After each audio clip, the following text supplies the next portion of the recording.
열왕기하 16장 1절에서 9절 말씀 함께 나누겠습니다. 하나님 말씀 열왕기하 16장 1절에서 9절까지 말씀입니다.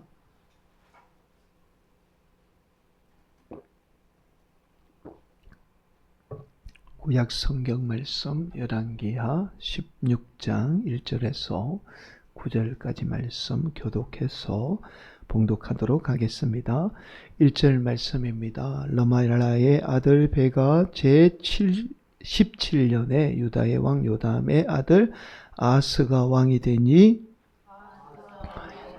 나이가 20세라 예루살렘에서 16년간 다스렸으나 그의 조상 다윗과 같이 아니하여 그의 하나님 여호와께서 보시기에 정직히 행하지 아니하고 이스라엘의 여러 왕의 길로 행하며 또 여호와께서 이스라엘 자손 앞에서 쫓아내신 이방 사람의 가증한 일을 따라 자기 아들을 불 가운데로 지나가게 하며 또 산당들과 작은 산위와 모든 푸른 나무 아래에서 제사를 드리며 분향하였더라.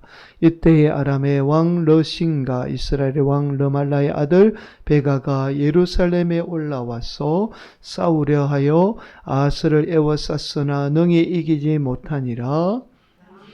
아람의 왕 러신이 엘랏을 회복하여 알람에 돌리고 유다 사람을 엘랏에서 쫓아내었고 아람 사람이 엘랏에 이르러 거기서 거주하여 오늘까지 이르렀더라. 아하스가 아수르 왕 디글랏 빌레셋에게 사자를 보내 이르되 나는 왕의 신복이요 왕의 아들이라. 이제 아람 왕과 이스라엘 왕이 나를 친히 청하건대 올라와 그 손에서 나를 구원하소서 하니 여호와의 성전과 왕궁 곳간에 있는 은금을 내어다가 아수르 왕에게 예물로 보냈더니 함께합니다. 아수르 왕이 그 청을 듣고 곧 올라와서 다메섹을 쳐서 점령하여 그 백성을 사로잡아 기르로 옮기고 또 르신을 죽였더라. 아멘. 아들을 불 가운데로 라는 제목의 말씀으로 주신 말씀을 통해서 함께 은혜를 나누도록 하겠습니다. 여러분 이제 많은 분들이 쉽게 우상 숭배라는 이 유혹에 빠져들게 되는 이유가 있습니다. 그러니까 첫 번째는 우상은 눈에 보이는 것으로 인간을 유혹하죠. 여러분 진정한 힘은 실제로 우리가 눈으로 쉽게 볼 수가 없습니다. 그래서 눈에 보이는 능력은 진정한 능력이 아닐 때가 많아요. 그런데도 인간은 눈에 보이는 것에 쉽게 현혹됩니다. 여러분 마귀는 이러한 점을 이용해서 우리 인간으로 하여금 이 눈에 보이는 것들을 통해서 우상을 통해서 마귀를 숭배하도록 만들죠. 눈에 보이는 것으로 유혹을 합니다. 그러나 눈에 보이는 능력은 진정한 능력이 아니라 우상을 숭배하도록 마귀가 우리 인생을 유혹하는 거죠. 여기에 우리가 쏟고 있는 거예요. 세상이 자꾸만 눈에 보이는 것에 집중하도록 만드는 이유가 이 눈에 보이는 것이 결국에는 우리가 우상 숭배로 이어지기 때문에 그렇습니다. 여러분 우리 인간이 쉽게 우상 숭배라는 유혹에 빠져들게 되는 두 번째 이유가 있어요. 바로 우선의 능력이 나타나게 됩니다. 여러분 우상 숭배도 능력이 있어요. 우상 숭배도 여러분 능력이 있습니다. 바로 우선에 보이는 능력이 나타나게 됩니다. 우상을 숭배하며. 여러분 우상 숭배도 처음에 우상을 숭배하게 되면 능력이 즉각적으로 나타나게 되죠. 그렇게 인간을 유혹합니다. 그러나 끝내는 인간을 파멸로 이끌게 되죠. 여러분 마치 이것은요 낚시와 같습니다. 여러분 물고기가 자신을 잡으려는 미끼인 줄도 모르고 미끼를 물었다가 어떻게 해요? 생명을 송두리째 빼앗기게 되죠. 마찬가지입니다. 마귀는요 처음에 인간에게 미끼를 던져주게 됩니다. 우상 숭배를 통해서 처음에는 잘 되게끔 해요. 그래서 우상을 숭배하게끔 합니다. 그래서 많은 사람이 이 미끼의 유혹에 빠져서 우상을 숭배하게 되죠. 그러나 결국에는 우상 숭배하는 인생은 이 송두리째 어떻게 해요? 무너지고 맙니다. 인간을 송두리째 무너뜨리게 만들죠. 이것이 바로 우상 숭배입니다. 여러분, 우상 숭배가 더 무서운 사실이 있어요. 이게 정말 무서운 건데요. 바로 우상 숭배는 더 악한 우상을 우리 인생에 끌어들이게 됩니다.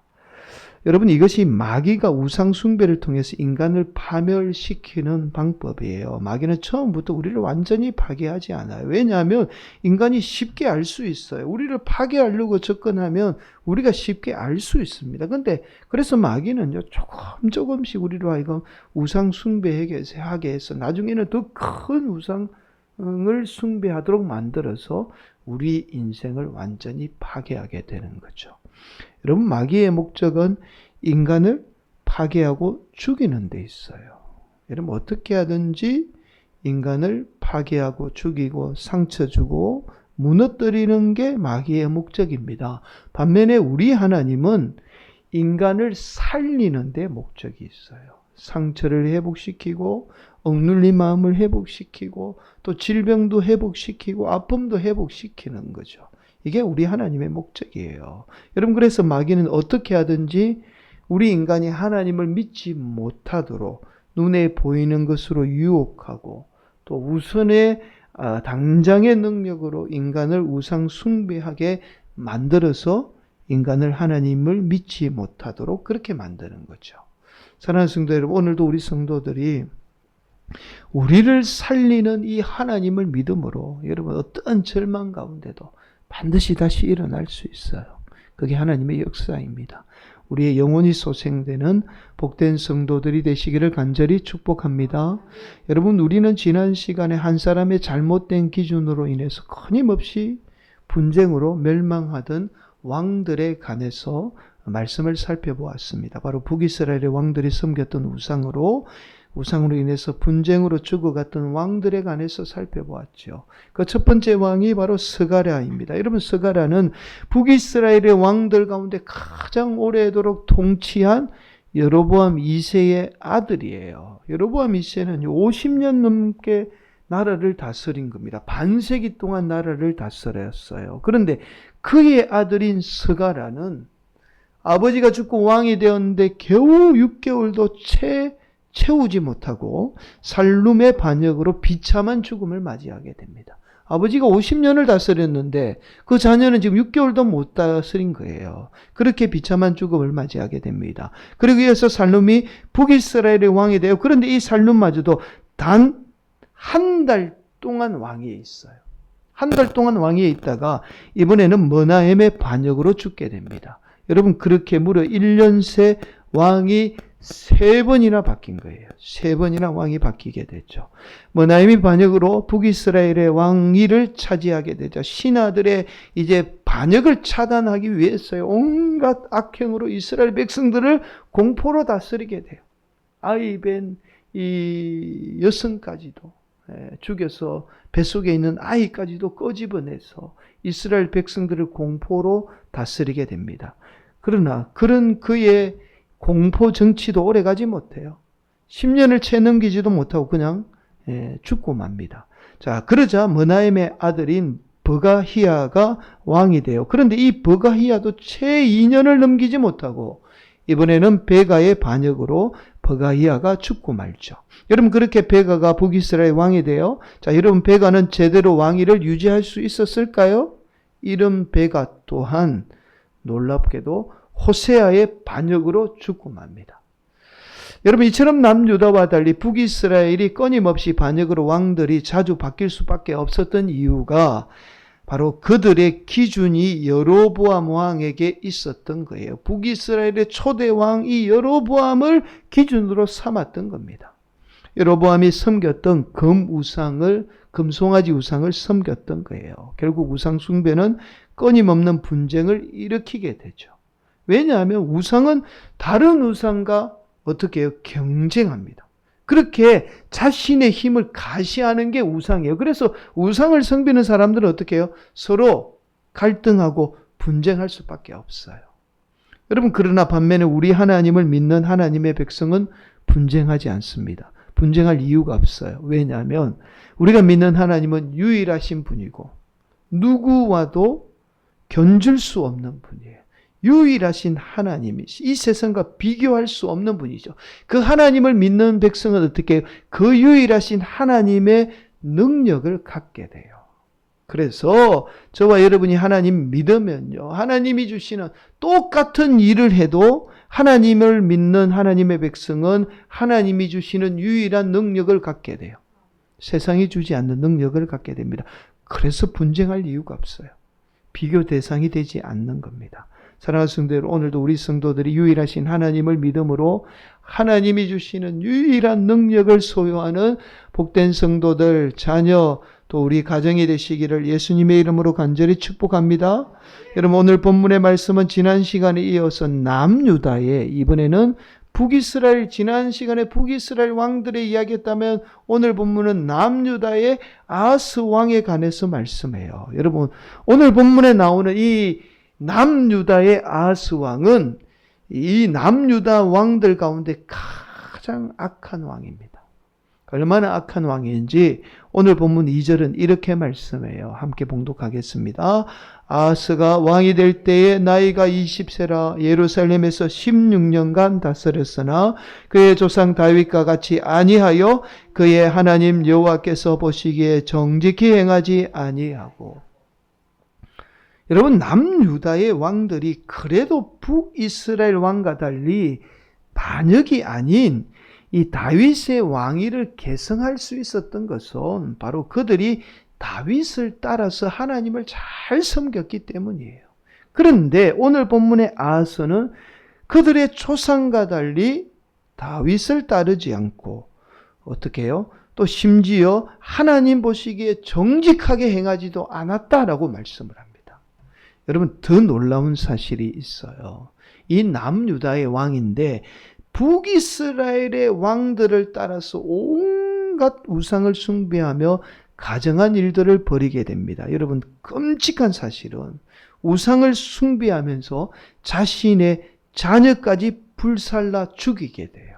여러분, 오늘 보면 3절은 이렇게 말씀하죠. 이스라엘의 여러 왕의 길로 행하며 또 여호와께서 이스라엘 자손 앞에서 쫓아내신 이방 사람의 가정한 일을 따라 자기 아들을 불 가운데로 지나가게 하며.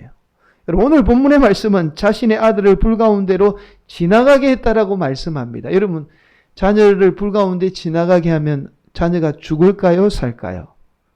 죽지요. 여러분, 이 말씀은 단순히 자신의 아들을 불 가운데로 지나간 게 한 게 아니라 이 우상 숭배를 하기 위해서 자신의 아들을 불태워서 그 우상에게 바쳤다라는 말씀입니다. 여러분, 이스라엘 백성들이 섬겼던 우상 가운데요, 가장 끔찍하고 악한 우상이 바로 몰록이라는 우상입니다. 이 몰록은 고대 바벨론 제국이 섬겼던 우상인데요, 특징이 바로 어린 자신의 자녀를 불태워서 인신공양, 그러니까 그걸 불태워서 우상 앞에 드리는 우상이에요. 자녀를 제물로 드리는 겁니다. 이 우상을 이스라엘 백성들 가운데 드려온 인물이 아하스예요.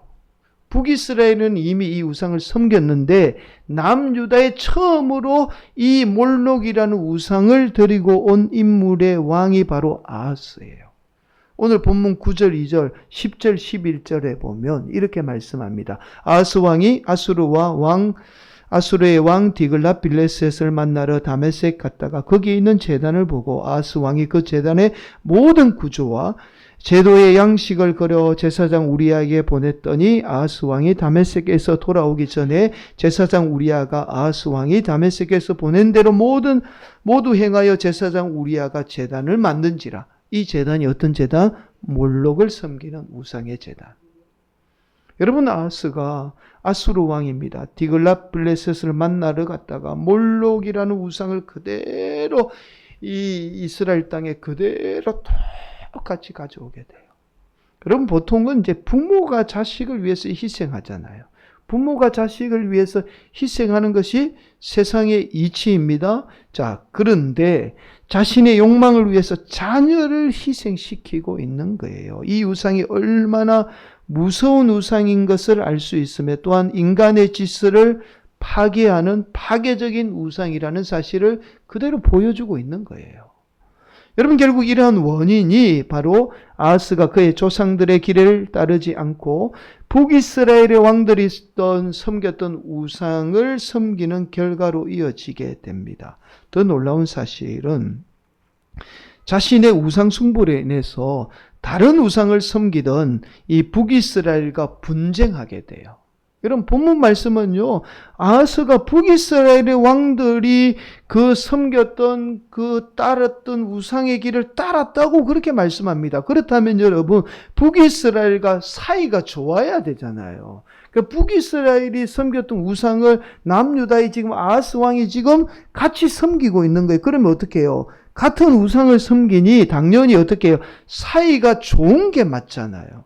그런데 여러분 아하스가 북이스라엘의 왕들이 섬겼던 우상을 섬겼음에도 불구하고 싸움이 일어나요. 분쟁이 일어납니다.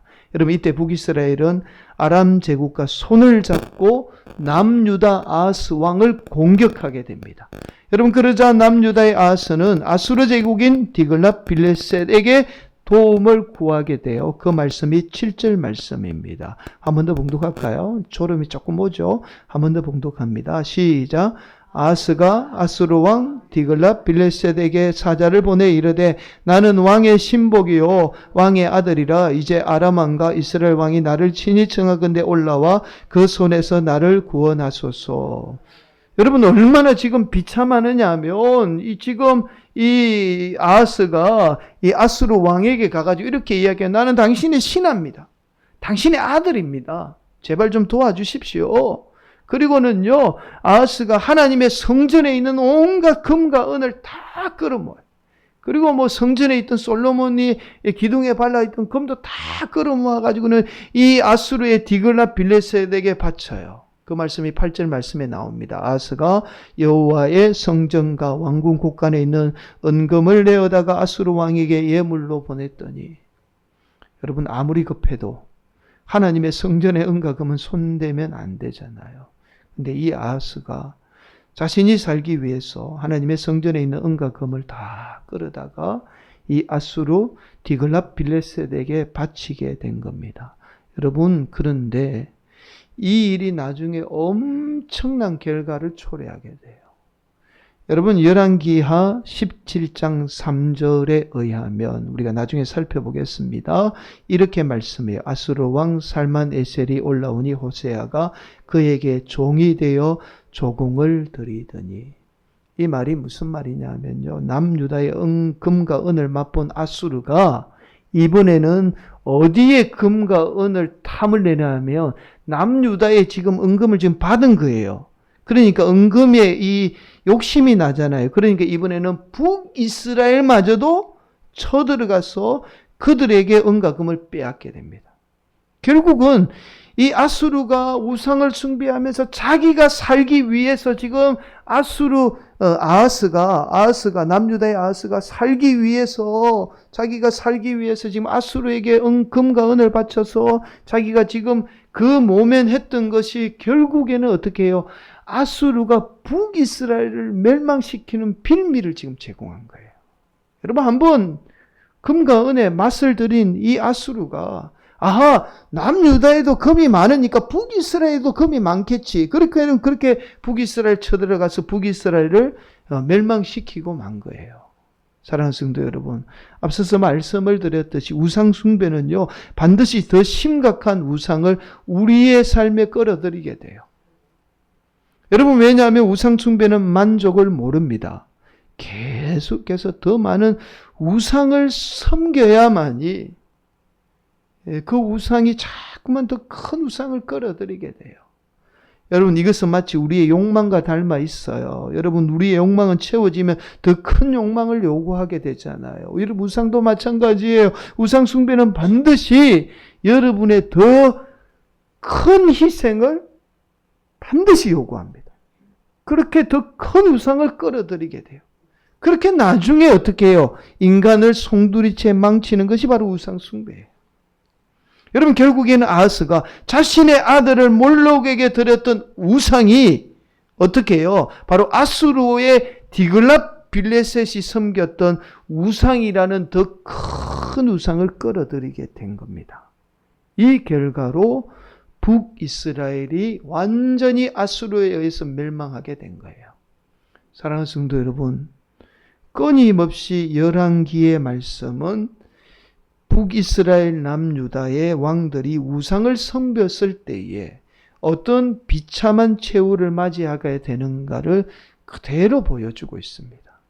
반드시 우상 숭배는 우리 인생이 무너지게 돼 있고 멸망으로 끝이 나게 되어 있어요. 근데 하나님을 믿는 믿음의 백성은 당장에는 좀 잘못될 것 같고 안 되는 것 같고 손해보는 것 같아도 하나님을 믿는 하나님의 백성은 반드시 복을 받게 된다는 말씀을 오늘 본문을 통해서 하고 있는 겁니다. 여러분, 우리가 무서운 것이 오늘날은 성도들이 교회가 하나님마저도 우상으로 변질이 되어 있어요.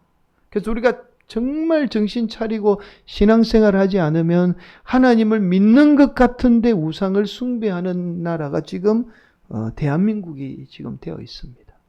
그래서 정말 바른 하나님을 믿어야 되고 또 목회자들이 바른 하나님을 전해야 되고 우리 성도들이 깨어서 바른 하나님을 믿어야 합니다. 그 하나님을 믿을 때에 저와 여러분의 삶, 우리 자녀들은 반드시 복을 받게 돼요. 오늘도 우리 성도들이 당장 눈에 보이는 것, 우리가 좀 잘 되게 하고 우리를 어떻게 좀 기쁘게 하는 거기에 만족을 누리는 것이 아니라 우리가 좀 손해보고 힘든 일이 있더라도 우리를 영원한 복으로 인도하시는 그 하나님을 믿고 그 하나님으로 말미암아 복을 받는 귀한 성도들이 되시기를 예수님의 이름으로 간절히 축원을 드리겠습니다.